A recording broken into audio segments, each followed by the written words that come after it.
Hey, greetings. Glad you could join us today.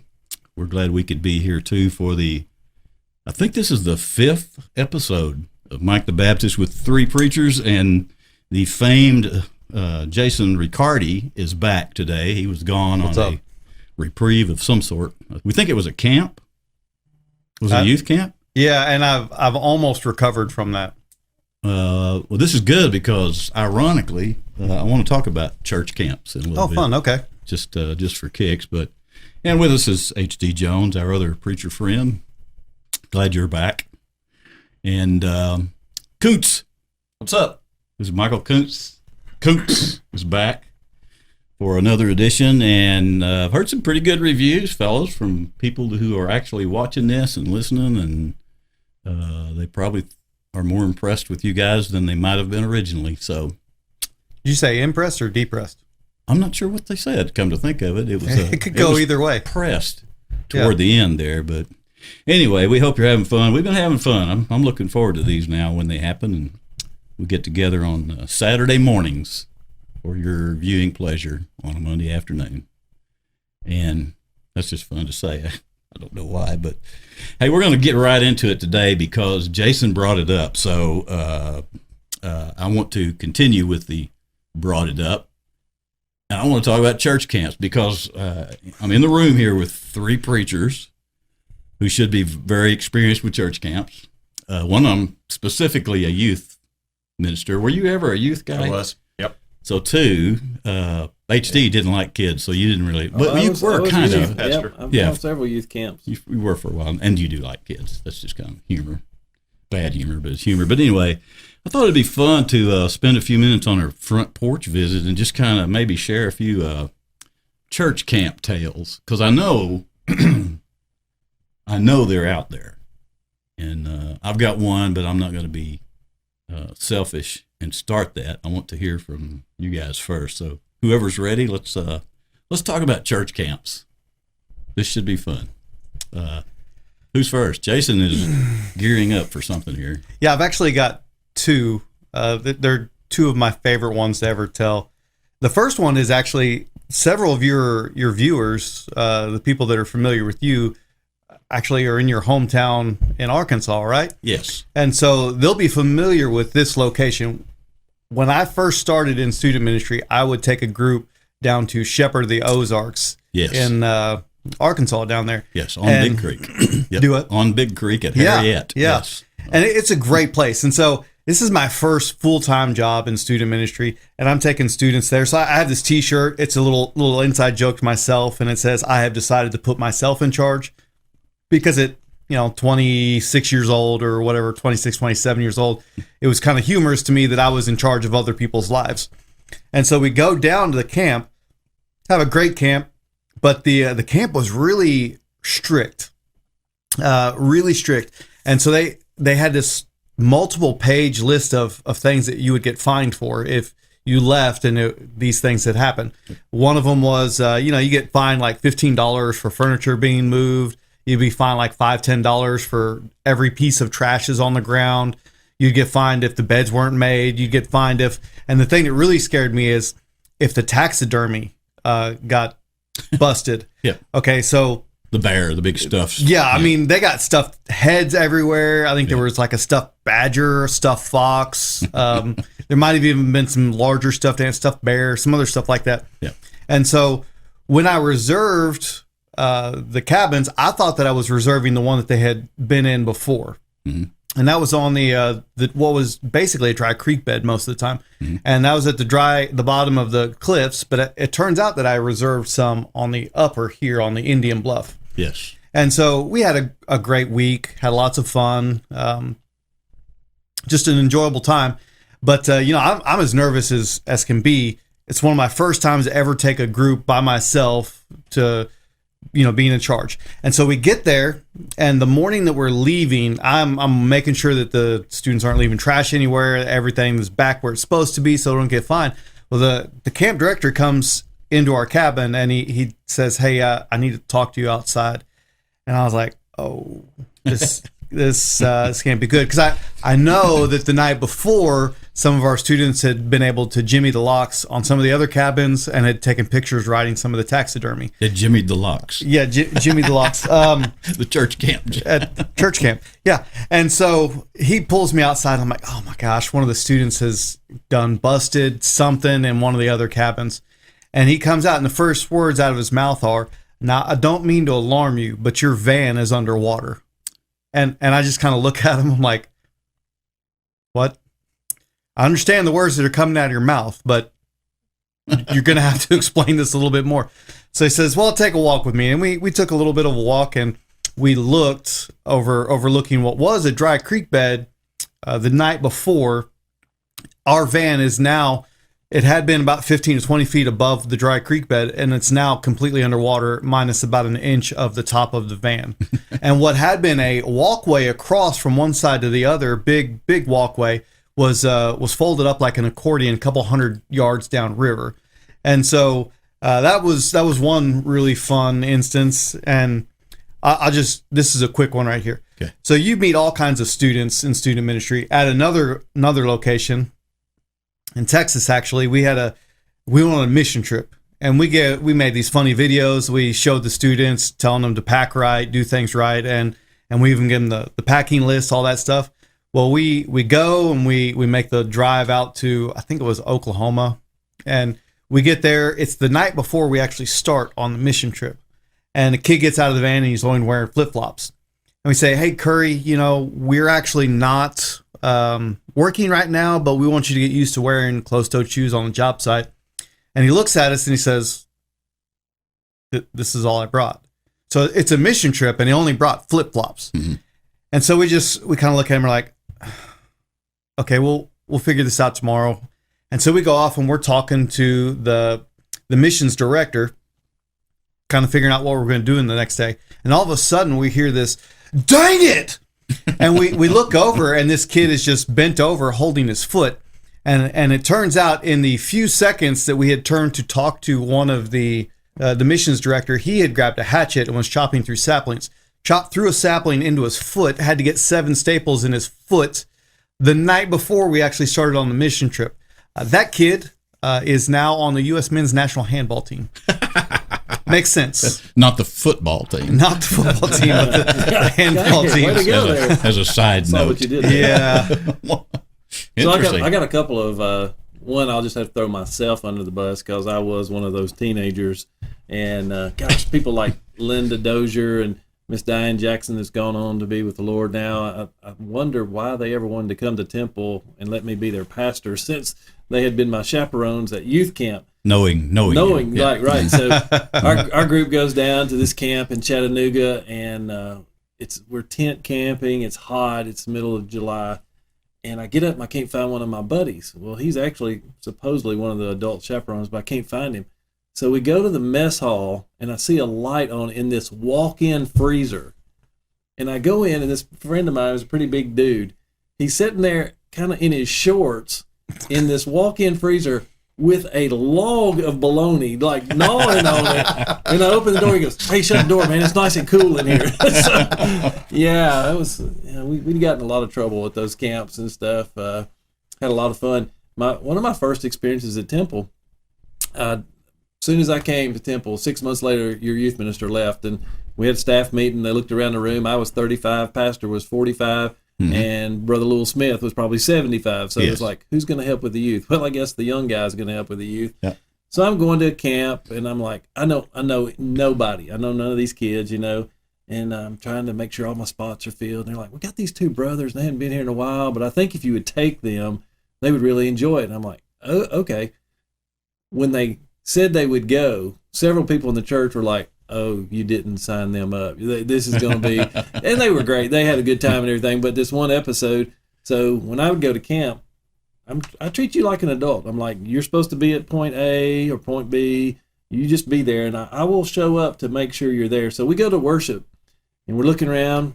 These 2 brothers are nowhere to be found. And I look at the rest of my chaperones. I'm like, let me go find them.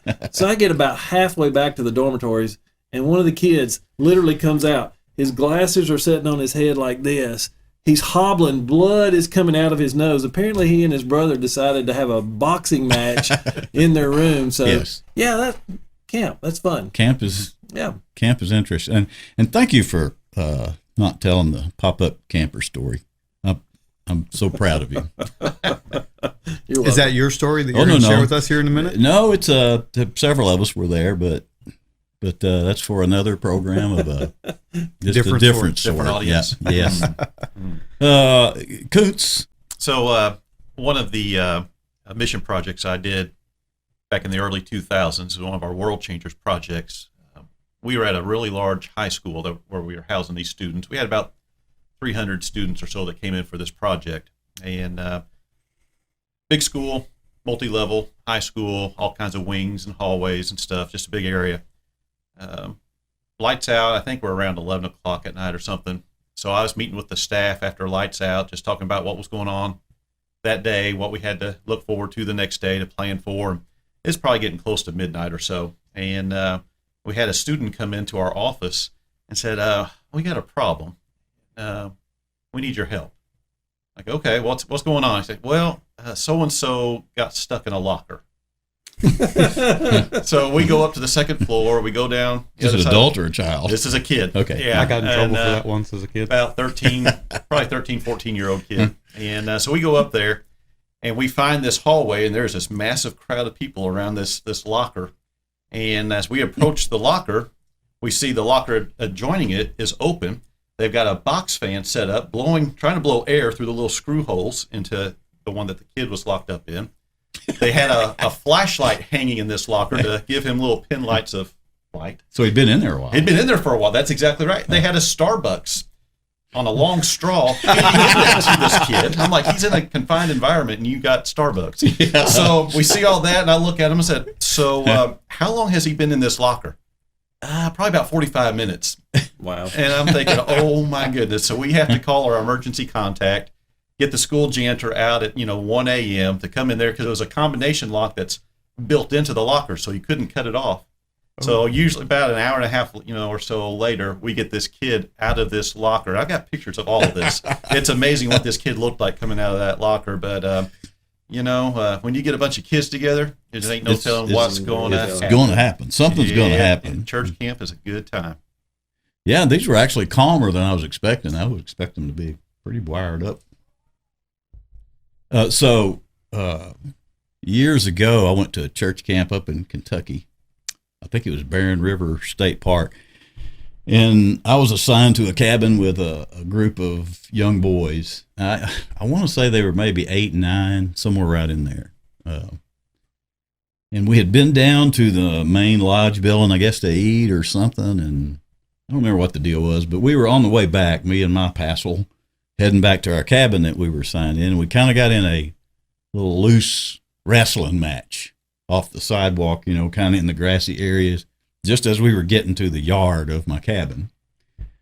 And I'm the adult man with the group of boys, so I've got to stand firm. They were all over me, so time to turn into Mr. Tree Trunk. So I'm standing there all stoic tree trunk, and they're trying to drag me into the dirt, and it's escalating. The thing is escalating really bad, and to the point where you go like, I want out of this.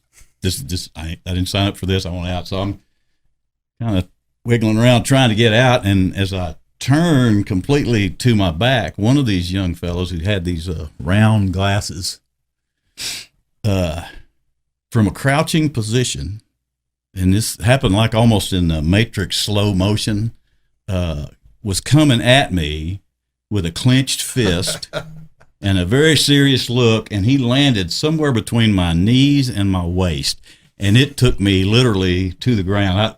I heard Elvis in the distance. I saw stars.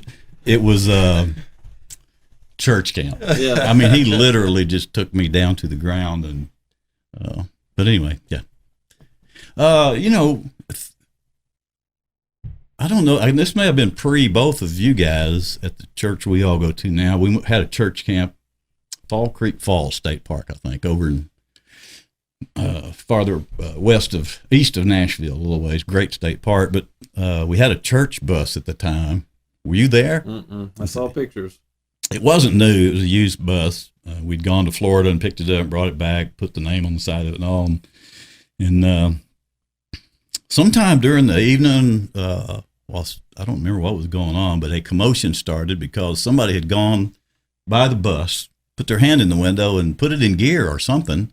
Oh. And the bus started rolling. I guess it rolled off the hill out of the camp, didn't it? I mean, it just demolished, totaled the bus, and that's the way I remember it. But yeah, and I think what they realized was we went and bought this bus, thought it was a great deal. Yes. And it was a great deal because it really was a bus like to operate within a theme park to move you from this place to this place. It was not a highway recommended kind of bus. And so, or a state park recommended bus. It probably was a blessing, you know. Could be. I know Charlie Doris was happy because y'all made money on the insurance. Yes, Charlie was one of the founders of our church, and he was, I wouldn't say he was tight. Oh, he was tight. Maybe he was tight. He was prudent, I guess, with a buck, something to that effect. But What happened to Cole if he held onto it too tightly? what's that? It turned into a diamond. Yeah, I don't know if he's ever turned into a diamond. You might not have known it. I think he had it all buried out there somewhere. Wouldn't have really known what happened to it. But, well, okay. I mean, any other stories pop to mind that you want to share before we move into something else? We probably should move on. Yes, yeah, because I could see pop-up camper in your mind, and I'm not going to do that. One last question before we kind of take a little break and then come back and talk about some actual things that have been seen in the Bible. Food. I'm always interested in food. And I'm hoping you guys are paying attention now to what you eat during the week, because I would just like to know. I'm interested in knowing if you have something really good, what it was. And I can tell by looking at you that none of you. It's been a pretty normal week. Let me share one thing in the interest of serving the public, since there are people watching now. I want to share a baked potato recipe with everybody that will change your life. I've shared this with a few other people, and I was going to sit on it. On the potato? No. Okay. On the recipe, and try to cash in weird. down the road someday, but I feel like it's probably the proper thing to do to share it. Of course, there are two people in my household. We take two good-sized baked potatoes. We wash them up. We put them in the microwave for 6 minutes.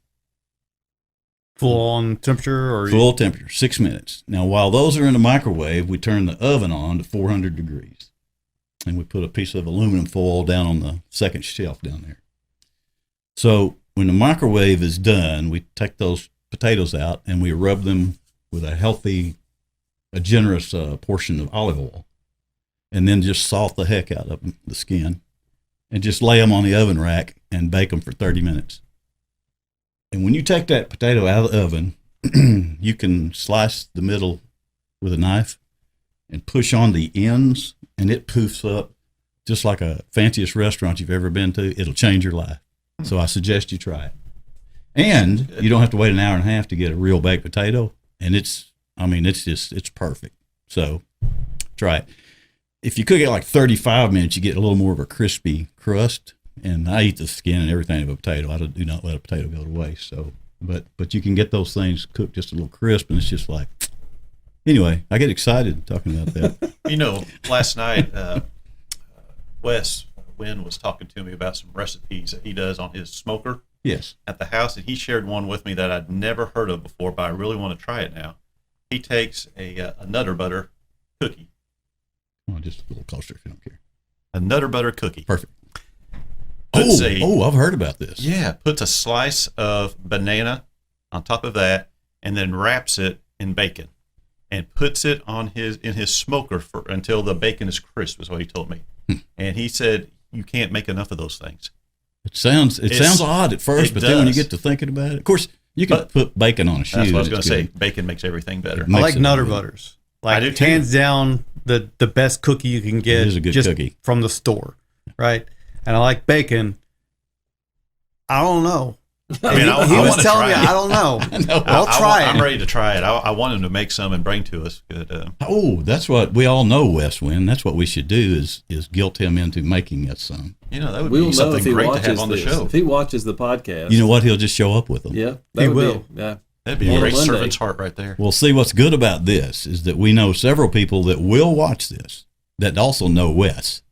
and they will mention this to him. So I foresee a bacon wrapped Nutter Butter All coming right, up. I'm willing to try it. Look, I ate a tarantula. I'm willing to try it. you ate a chocolate tarantula. Yeah, you can handle this. I smoked some brownies one time here a while back, a year or so ago. For some reason, I had that in my mind that, man, I Sounds love like a Willie smoked Nelson food joke. and I love brownies. But no. They turned out good, though, didn't they? I've heard that it's pretty good. I Gets a kind of little liked smoky. it. Yeah, I kind of liked it, but I took a whole bag of them to my Connect Sunday school group, and I got some of the oddest reactions to that. I mean, I had people holding their nose and just making faces. One friend of mine ate it, but he will eat anything. You can hand him gravel out of the driveway, and he'll eat it and move on. But yeah, it didn't go quite like I thought it would. I think because it was regular brownies, I think it needs to be cheesecake brownies, smoked cheesecake brownies. You haven't tried that yet, though. No, I'm going to. You need to, and we'll help you with that. We'll try them. I'll call you. I'm not calling any of those other people because All they right. still ridicule I'll try me 'em. over my smoked brownie situation. But While we're on that subject, one of my favorites, it's kind of my own invention, whatever. I'm sure lots of people have done something similar, but I love to mix as a based mustard, A1, Worcestershire, a little bit of soy, balsamic vinaigrette, and olive oil together. And you mix that in there to where it's a nice, kind of a dark brown color. yes, And you just baste the steak with it. yes. Oh, This- this so good. See how exciting this gets? This is why I want to talk I about do this. enjoy that right there. It's good. That And it works sounds good really on good. chicken. It works really good on lots of different things. Burgers, you want to put some of that on the inside of the burger and then fold it on itself so it stays moist on the middle. Yes. So we That's should have a good. show about that. Just bring your favorite food, and we'll test it and see if we approve of that. We could. We'll do that. We'll do that soon. You know what would be even better is that if listeners would kind of bring, Do that for us. if they would bring something and we could review it. Oh, yeah.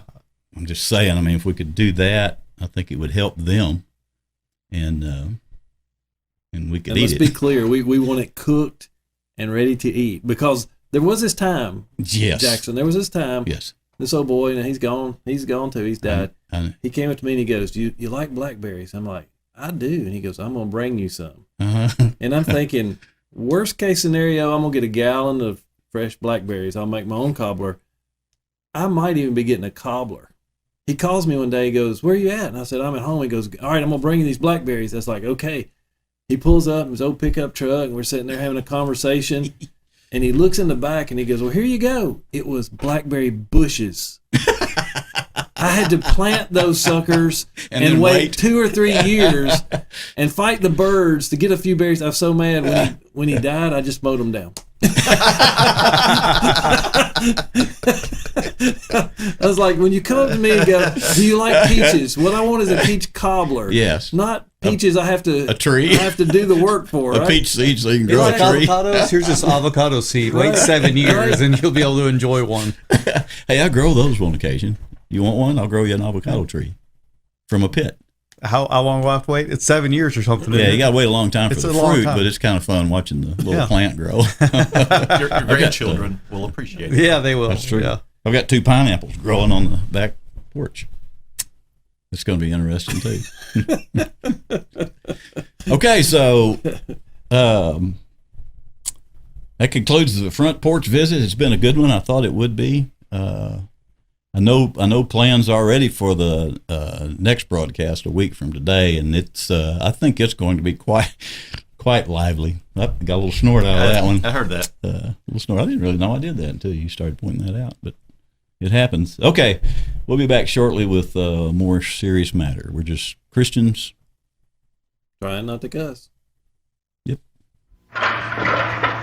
Today, we're talking with a leading expert on radio advertising. That's me. Could you please tell our listeners how you got to be a leading expert on radio advertising? Well, I had this dog. Dog? You know, 4 legs, woof, woof. Of course. Anyhow, Punkin Lips, that's my wife. She coos when I say Punkin Lips. Right. What about the dog? Oh, no, he goes woof, woof. Right. Anyhow, Punkin Lips said, Sweet Toes, that's what she calls me. Sweet Toes, you got to sell that dog. So you bought some radio ads. Just one. One? Well, I just had one dog. But in radio, you buy several ads, and the repetition sells your product. Really?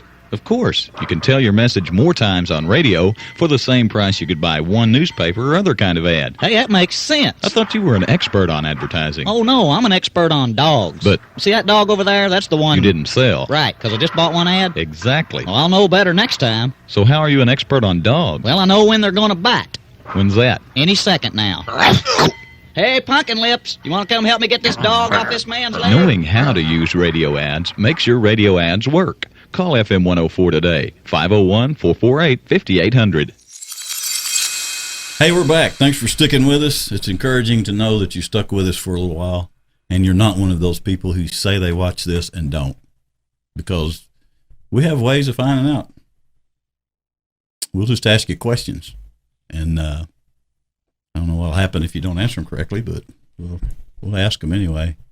Hey, we're moving into a portion here where the three preachers are going to kind of take the reins here, and I think they have a little series of studies they've been working on, and part of this program is about, I guess, kind of brushing up on what that's been all about in a certain week, and you guys can have it from here. Michael, you want to ask the questions this week? All right, I'll do that. So our first question this week is some of the blessings of being a Christian are found in Ephesians 1, 3 through 14. It says we are chosen, holy, blameless, loved, predestined, adopted, favored. And that's just from one of the verses. So how do each of these blessings affect our lives? How are they evident? How are they affecting our views of God? So I was thinking through that question earlier, and the last part of that question, how do they affect our view of God? On that particular part, to me, it just reminds me that His love is great and endless. For Him to be able to put up with all that I do, and yet then He will still see me, as it's described there in verse number 4, of loved, and He has adopted me into His family. I am favored. I mean, we're like each one of us are like that apple of His eye, and I'm thinking, man, what an amazing love that God has for us. But what y'all think? You know, those first two words really bring kind of two pictures to my mind. The first one being chosen. Do you guys ever go to the lumber store? So you guys go to the lumber store, you know what I'm talking about. You go in there and you go into the lumber store and you're looking for something. Maybe you're doing a project or maybe you're putting a fence up, and you know exactly what you're looking for. And then you go in there and you start pulling the pieces out. You start checking them for plumb, making sure they're nice and level, making sure that they're flat, all this good stuff. And sometimes you have to go through a whole bunch of them before you get to the one you're like, that's it. That's the one. It's perfect. Every time.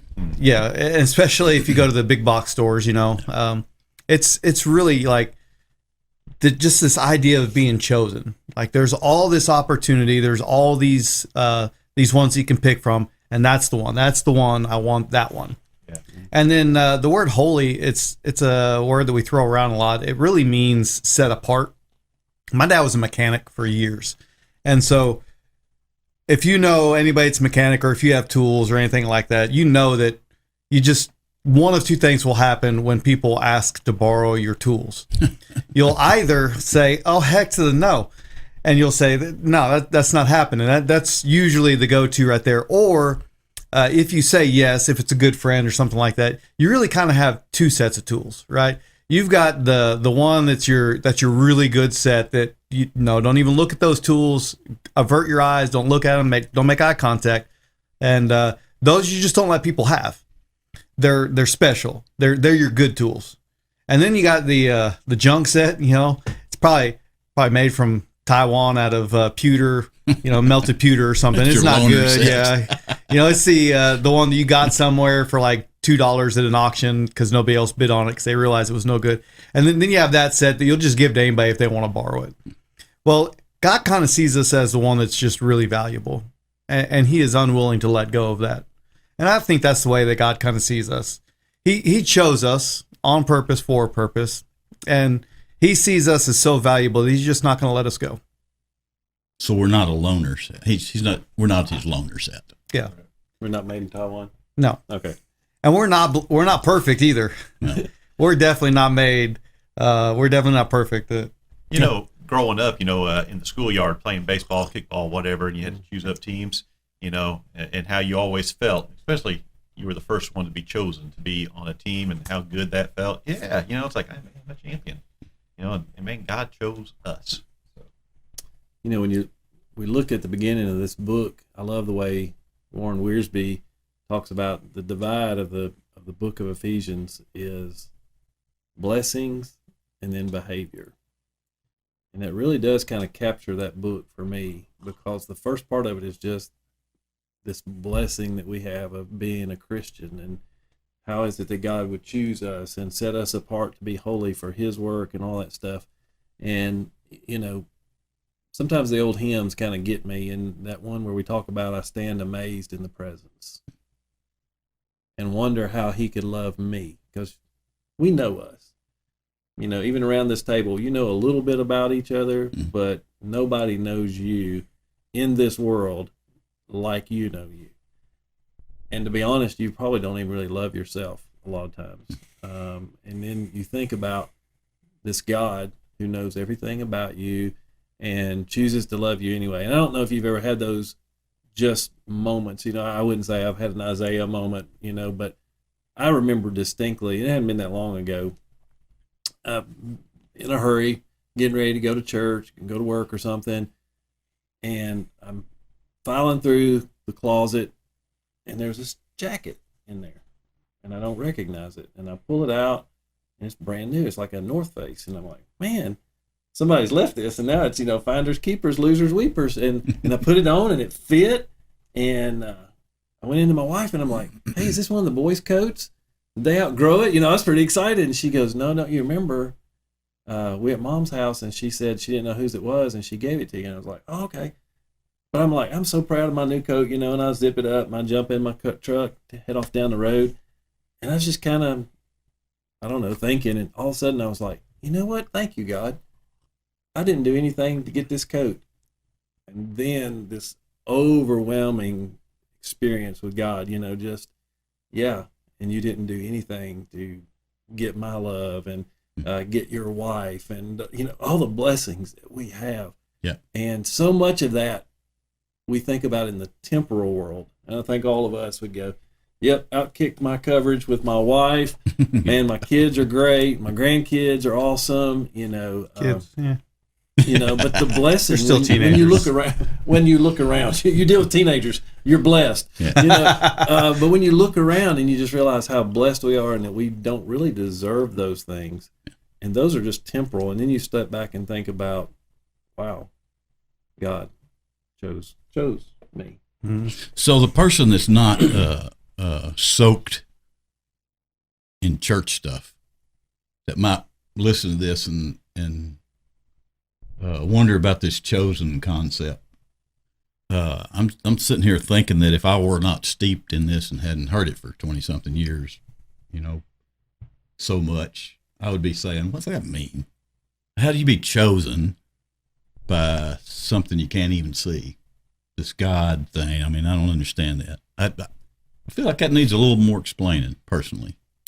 Oh, by the way, the time when I would be driving down the road thanking God for that North Face coat would be the time he would drive me by somebody on the side of the road that looked like they needed a coat. I'm going, okay. But you just gave this one to me. Every now and then, okay, Michael, it's just for you. Yeah. But, I would say to that person that doesn't understand what we're trying to communicate, I'll just be honest with you, I don't know that I understand it. It's a big thought. Big thought. And I guess the only thing that I would compare it to,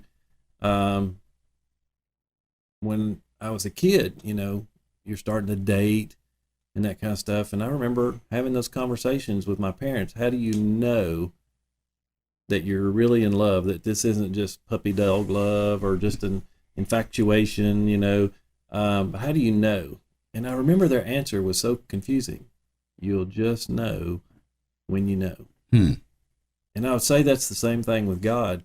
I can't tell you in words exactly how I feel or how it happened, but I just know that day in the truck, I had to pull off the road. I could not see through my tears. I wanted to tell my wife about it. I went home, started crying. She's like, what in the, do you have cancer? What's going on? And I was like, I couldn't hardly get it out because it's just that overwhelming feeling of I don't deserve. But look how awesome God is to me. And why, I don't know, maybe it's just me, but I have a little difficulty understanding why anybody wouldn't want to try this. Yeah. Why you wouldn't want to believe and try it on. Yeah. Because you hear so many people that have done that say that you can't really explain it, but it's good and it's great and it's right. It really is hard to explain to somebody that. Yeah. But, there's it's a guy long dead, and he kind of came up with this famous, what's called the Pascal's wager. And it's just this really succinct, really easy way of kind of looking at it. And basically it says, if I'm right about God, then when I die, I mean, I've lived a good life. I've enjoyed life. I've been healthier, happier, wholer. And then when I die, I get to spend eternity with God. Like there's only upside when it comes to that. There may be some hardship now, but there's only upside. If I'm wrong about God, I've lived a life that is, I've been healthier, happier, wholer. And when I die, there's nothing. I've not been in want. There's no miss for me as a believer. But if you don't believe in God and you live your life as if there's no God, it's a really bad miss. It's a really bad miss. And you get to the end of your life, you die. Best case scenario, you die, and that's it. That's best case scenario. Worst case scenario, you were wholly wrong. I'm not a gambler, but that's not if a gamble, I were, I would even think I would lean toward the odds being, I need to be considering that. Yeah. I don't know, but even the thoughts here in Ephesians, when you read that, it is this reality where Paul says, you not only have come from being in the negative as a sinner, like I owe God something because I've messed up, I should be punished. But you not only get that forgiven, but then he's blessing you with all the blessings in the heavenly realms because of Christ. So again, I agree with what you're saying, Michael. It's hard for us to understand why anybody wouldn't want to go, I want to hear more about that. Mm-hmm. Maybe not a hard yes today, but I want to know more. And I would just challenge anybody listening to this. If you want to know more, it isn't about watching more podcasts or listening to more preachers. Get on your face and just say, God, if you're real, show me. I will never know what a will. bacon-covered Nutter Butter with a banana chip on it tastes like unless I actually try it out. Yep. It could be the most phenomenal thing ever, but I'll never know until I try it out. We'll know because Wes is coming through. Wes is going to hook us up. Yep. But even the Bible says, come and taste and see that the Lord is good. Come taste. What is a taste? It's a chance. I might like it, I might not. And I agree with you. For us, we don't understand why people would reject this or just totally block it off. Yeah. But I get it. There's an unknown there. There is the whole concept, of giving yourself over to something else, especially with somebody like me. I was born a rebel. I'm just that way by nature. That's how I figure things out. I criticize it to death, pick it apart, and then I kind of figure it out, and I'm okay with it. But there's a lot of people I think that are kind of that way about you can't see God, and you use these terms like chosen and all that, and you don't understand them if you're not submersed in it quite a bit. But the trick side of that is you're not going to be submersed in it if you don't ever give it a shot. So, anyway. Well, I'm going to go down to the third question on this week, and it is mercy is not receiving deserved punishment. We often struggle, but Paul says this mercy in our struggle refines our faith. How has this happened for you in the past? Are you struggling now? What specific areas is God allowing you to struggle to refine your faith? And for me right now, the way that my family is struggling is, just debilitating health issues. And it's stuff that there is not a medical fix for it that nobody knows about right now. And it's one of those things where you don't know what to do other than to just pray. And it has been refining my faith, because it helps you remember that we are constantly going towards the eternal, and that we have the better stuff that is waiting for us. It reminds us, this body that I've got today, man, it's just going to break down. It's going to cease to exist, and then I'm going to step into eternity. But I've got that hope. I know that I'm going to have that body one day. When we get to step into heaven, we're going to have all the good stuff that we've been talking about, reading about, praying about. But as we go through this refining process, it's just allowing us to remember, it's not about the here and now. It's not about all this temporal stuff that we just talked about. This is just a vapor. This is just one little step in our journey right now. And we got some really good things waiting for us. You talk about that struggle refining your faith. The image that's really given there is one of metal smelting. You've got the ore, the raw material, and you throw it in there and you burn everything until you get to the point that all that's really left is the good and valuable stuff. And that's really kind of what happens in our lives. Just recently, I mean, it's dumb. It's just temporary stuff, whatever. But, I had to do a whole bathroom remodel, which was just a fiasco.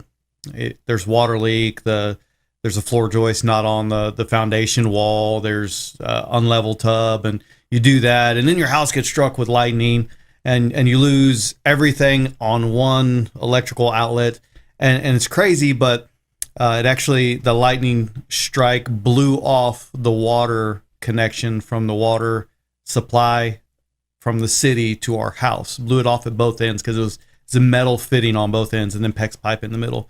And so then that happens, and then you go into your garage and you notice that you just go to get on your motorcycle and you're going to take it for a ride because you need a second, and then you notice that you've got a motorcycle front fork leaking, and you start pricing that stuff out, and you're like, golly, this is just like everything is adding up right now.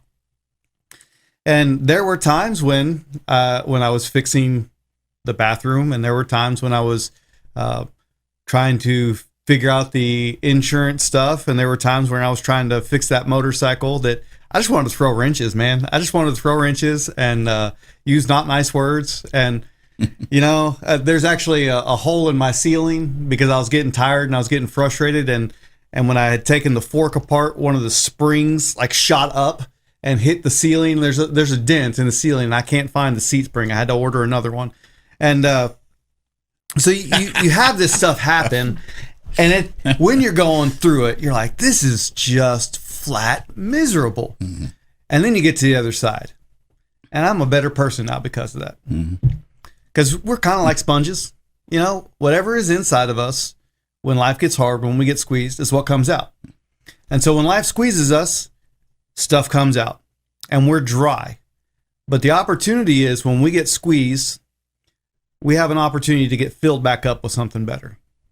And that is part of the refining process that's being talked about right here. Life squeezes us. God allows difficulty in our lives to refine our faith, to make us better people.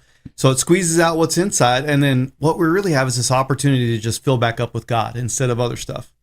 And if we allow ourselves to have that happen, if we see in the moment of difficulty that God has something good he wants to do with that, it makes the difficulty a little bit easier. Mm-hmm. And then when you're on the other side, you get to look back and say, it wasn't fun, but I do appreciate the difficulty, the struggle.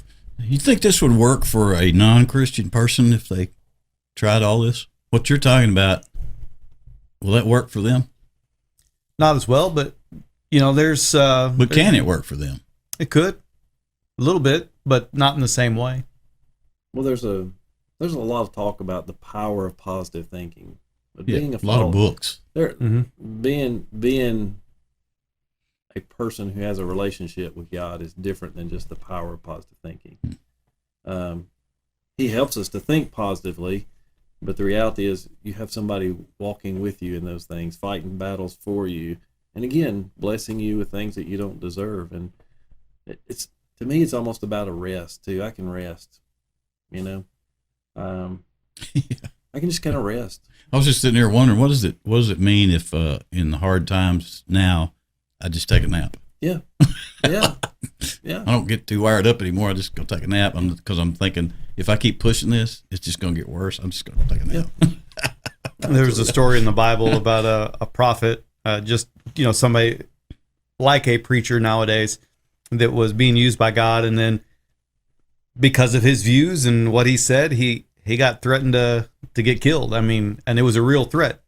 So he ran off and hid, and most of his problems were solved by two simple things. He ate and he took a nap. And it solved almost all of his problems. Score. You know, there was still the same threat there. Somebody still wanted to take his life. But when he took a nap and he ate a little food, his whole outlook was a whole lot better.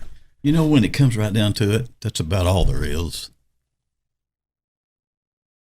That's I why mean, you get motorcycles are excited fun, about but a baked potato. oh yeah, I mean, I just get thrilled about that. Because you eat enough potato, you're going to take a nap.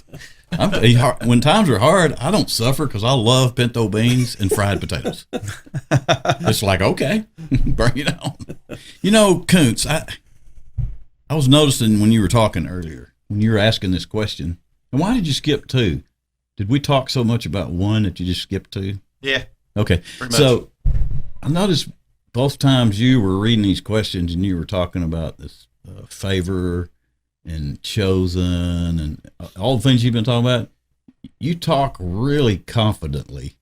What is it about preachers that you talk so confidently about what you're saying? Man, I mean, if I was a skeptic, I just and believe it. You know, I know it. I've experienced it, and all the junk that that I've been through. We've all been through a lot of junk in our lives, but the more junk that I go through, the more that is refining me and building my faith. And I am able to see, even with so much negative worldly things going on right now in our lives, man, we know we are going to be okay. And it's just God, I think, just developing us, or me, through that, and just reassuring me that this is temporary. It's going to be good. I've got you. And my plan is in play. And I think we've talked about this in a previous podcast, where you can look back at the journey of your life and see how God has, now He is the one that has charted your course through life and brought you from point A to B to C to D. And sometimes you've taken some big curves and maybe had some valleys and things like that. And through it all, you can look back and see how God has been at work through all of those things. And I can look and just kind of, just in the ministry side of it for me, or, things that I've had the privilege to be a part of, in churches and stuff, and see how God has done something crazy good in people's lives. I've seen people trust in Jesus that hated God before, and things like that. And it's like, he's working here. So is preaching a job to you, or is it, or you wanting to relate to people what you were just talking about? That's an interesting question. It is, isn't it? Sorry to bust I'm you not right really there sure how to answer that one. on the air, but in one aspect, yeah. Well, you're just so confident. I just noticed you were so confident in what you were saying. Yeah. Not that HD and Jason aren't confident when they're talking about it. Is that We preacher's may not voice? be What can I confident. say? We're incompetent. I mean, what are you going to do? We're confident. You just had a bit of an air, and it may be because we don't know you real well yet. Probably so. I mean, do you get mad? Do you throw hissy fits and stuff? Or? Don't ask my wife that question. Okay. Oh. Well, yeah, I do. I have my breaking points, and God is still growing me, and things get put up on you. You got these weights that are on you, and you learn how to live with them, basically. And then another one gets thrown on you. It's like, oh, I just broke. Yeah, I'll pop off. I warned him a lot about Temple Tough Love before he came on. I'm like, it's a real thing, dude. I mean, it's a real thing. I mean, this group will not let you live in a pity party too long. I mean, they will make fun of you. they'll find a way to bring you out of something. Oh, yeah. Yeah. Yeah, it used to be, that that they would bring you pies. But I've noticed people stop bringing pies. I've been sick a couple times here in the last year or so, and they get any pies. You got a text. Okay, you get a text now. Maybe a $5 Starbucks gift card once in a while. But it used to be real pies. But Wow. We need to bring that stuff back. I think so. I think this podcast could be a part of that. Bring back pies. I like steak. Bring we back know. steak and pies. One step at a time. Start with the desserts, work our way backwards. Blackberry cobbler. I mean, it's pretty good. That's good I'll too. take See, one. it Not a comes right blackberry back to the bush. food. Not a blackberry Not bush. blackberry cobbler. That's really funny right there. Oh my gosh, That's just really I was so funny. disappointed. Oh my gosh. I'm actually going to do that to somebody now. You like avocados? Yeah. Wait Yeah. 7 years. That's pretty good. Okay, you got more on this segment, or did you wrap that That's up? it. And- Cool. We'll take a break and come back and play INNY or OUTY for our listeners' and viewers' enjoyment. We'll be back in a minute. Hey everybody, it's time to play America's almost favoriteest new game show, INNY or OUTY, where we challenge our guests to figure out if a phrase we give them is actually in the Bible or out of the Bible. Sharpen your wits, guest. You're about to be in the hot seat of Bible stuff, because you're the next contestant on INNY or OUTY. Here's Mike. Hey, we're back for another exciting and thrilling edition of INNY or OUTY with the three preachers.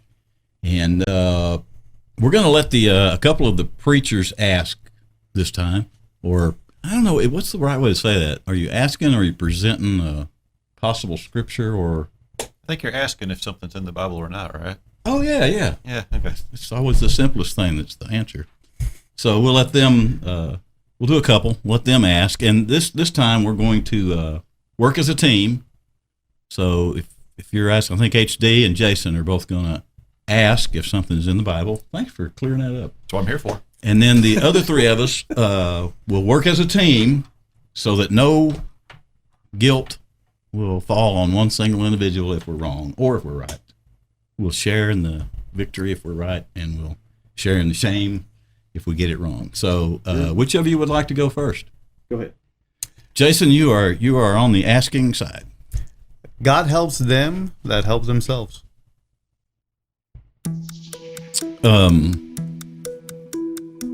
Okay, so we're on a team, the three of us now, to discuss. Something doesn't sound right about what he said to me. Now, But you hear it a lot. you hear it all the time.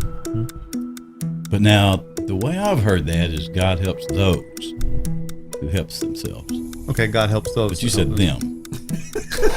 Either one. Okay. We get the pronouns right. You know it's the Way to 2022. dig in there, Jackson. Thank you. Way to dig in there. So he said, God helps them who help themselves. Something don't sound right to me. Talks about he's the father of the fatherless and, champion of widows. And so those aren't people that can help themselves. I'm going to say Audi on this one. I think I would lean toward Audi, not just because you said them instead of those, because we are country boys, so them actually work. Yuns. I was trying to figure out which word we should use there. That's a good one. My pronouns, by the way, are brisket and tea time. Anyway, well, if you're addressing me, I want you to address me. All right, properly. Mr. Brisket. I'm with. Did you say Audi? Yeah. I think. Audi. I mean, he always sounds confident, so we'll just go with the confident there. You know what he does. Yeah. Will you say it because in your confident voice? Yeah, I'm going to say Audi. Yeah. Was that confident enough? Audi. 100%. You're welcome. 100%. You're welcome, AC. Not in the Bible, but yes. it is one that you hear a lot that people kind of quote as something that sounds like it should be in the Bible. But in Romans 5:6 it says, "For while we were still helpless, at the right time Christ died for the ungodly." Now there's a little bit of merit to it in the sense of in Second Thessalonians 3:10 it does say, if anyone is not willing to work, let him not eat. Yeah. So there's some merit to it in that if you're going to eat, you should be working. And in the Old Testament, there are these stories of if you were a widow young, then the way that you got welfare was that you still had opportunity to serve and work for it. You just didn't have somebody else providing for you. You served in the temple. So there's some merit to it in that sense, but really it's a whole lot more that God does stuff for us that we could never do for ourselves. I think that's one of them that's probably more misused as though it's in the scripture than any of them I can think of. Yeah. And, interesting. Okay, we won one. All right, Yeah, you did. good job, Tim. All right, so how about this phrase? All right. This too shall pass. Now, wait a minute. Are the other three of us on the team? Yeah, Yeah. y'all on the team. Didn't we do this a couple weeks ago? We may have. I can't remember, but I'm going to say OUTY. Wait a minute. This is the one we did to you. Is it? Yes. Did I get it wrong? You got it wrong. So I wanted to know the right answer. I'm going to say OUTY. This is great. We need a consensus, though. There's three of Yes, us we on need this got team. one more. You guys sound pretty confident. Let's Yeah, go with right. OUTY. Well, I mean, we came to that pretty quick, and we do need just a little more time for the music to. Oh, you want me? Yeah, Okay, so God, what was it? This too shall pass. This too shall pass. Well, there is a lot of stuff in Ecclesiastes that kind of talks about eat, sleep, drink, marry. That's the blessing of man. There's stuff like that. There's definitely some passages in there with Job where he's struggling, and his friends don't ever say that to him by any means. So I can't think of any one particular passage that would say that directly. Indirectly, it's probably a conclusion that you can draw from the Bible. Concepts but in there. There's concepts there, but I don't think that's an actual verse. That's a very intelligent way to say that. Yeah. Very intelligent way to say No. OUTY. OUTY. OUTY. We're all going with OUTY. You are correct. Yes. Good job. Look at us. 2 for It 2. actually was misquoted by Mike Ditka when the Bears released him, and he said, guys, like the scripture says, this too shall pass. I have read about him doing that. Yeah. Yeah. But now that's another one that's, I said the other one, God helps those. This too shall pass is right up there with that too. It But really you know what? is. There's a lot of these Yep. that are like that. Yeah, Oh. and it's really, one, it's our ignorance, but two, it's some bad theology, because you'll hear a lot of that stuff around, and you really need to dig into God's word and get to, again, it's about that relationship, because they do have there are some kind of truth sayings. I mean, we could say, Yeah. this too shall pass. Michael talking about difficulties in his life. It will pass. Yep. Mm-hmm. It will get better. It may not be the way we want it to get better, but it'll get better. Yep. And so you just have to be careful with some of those things that we get dogmatic about it, or try to quote it as scripture. Yep. And people like to argue about that stuff. And I don't They really do, don't they? It's just not worth. It's not worth arguing about. I think it's fun discovering, Yeah. though, and realizing some of those things. Kind of like songs from your youth, that you realize when you're 50 or so that you've been saying the wrong words the whole time. You Yes. suddenly discover, oh, that's what that says. You're like what my son thought when Aerosmith said, "Dude looks like a lady." Yeah. Do the funky lady is what he thought he said. He thought it was some kind of dance move, do the funky lady. I'm like, I said, dude looks like a lady, but I just realized my wife and I were driving to Nashville a couple of days ago, and I heard Raspberry Parade on the radio. And I didn't know until that day it was Raspberry Beret. Hooray. Yeah. I told her, and she just kind of looked at me like, duh. You didn't know that? No. We had the same thing with the Top Gun song, Danger Zone, and for, what year did Way the top, to the what was it? 80. danger zone. And I always Highway? thought it was, I went to the danger zone. And I was like, another one of my chaplain buddies, we both swore that's the way the song is, and our wives looked at us like, you guys are idiots. And we're like, well, I guess we are. There's a lot of those. Idiots. On a side note, Lee Strobel this whole said, show is a side the whole thing is actually a side note, but I think that's why some folks kind of like it, because they're side notes. Anyway, we're all side notes together. Lee Strobel said, best way to spot a counterfeit is to know what the real thing looks like. Mm-hmm. No, that wasn't Lee Strobel. That was Hank Hanegraaff. The best way to spot a counterfeit is to know.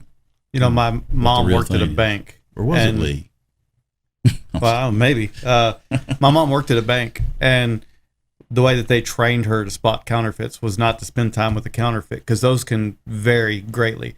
But the way you can begin to spot a counterfeit is you spend time with the real thing. Yep. And when you spend time with the real thing, you notice these are the things that don't change, that are always going to be in there. And so Yep. that's actually how they train bank tellers. Yeah, interesting. See, we're a world of information right here. Most of it useless. Most of it useless. You're welcome. We'll be back in a minute with a closing hymn. Oh, wow. What a great contestant and a fine sport today on INNY or OUTY, America's almost favorite new game show.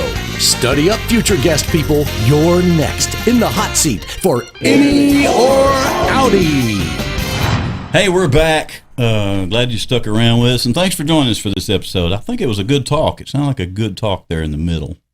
Front was a little sketchy. The middle was pretty good. I felt like it had some interesting. Like an Oreo cookie. Kind of like an Oreo, yes, and we're going to end it about like we started it. Very frivolous. Actually not, because, as I always say, we're keeping in church tradition of ending these programs with a hymn, and I know churchy people like to do that, so we do not want to let them down, correct? That's right. Sure. So we're not going to. Today's hymn was selected from the Mike the Baptist hymnal. It's page 84. If you've got your hymnal, if you're driving, it's okay. Just look it up. Read it. I do that all the time. Maybe you won't get stopped. Anyway, Michael Koontz, this is one of his favorite hymns from the hymnal, and he's going to lead us in the hymn today to close out Mike the Baptist, and we'll see you next week if we last. Here we come, walking down the street. We get the funniest looks from everyone we meet. Hey, hey, we're the monkeys, and people say we monkey around. We're too busy singing to put anybody down. Let's do all that again. That was kind of, I think we're ready now. Sure. Well, it's so spiritual. Yeah. There were some sort of spirits in there. Here we come, Walking down the street. We get the funniest looks from everyone we meet. Hey, hey, we're the monkeys. People say we monkey around, but we're too busy singing to put anybody down. Great selection, Koontz.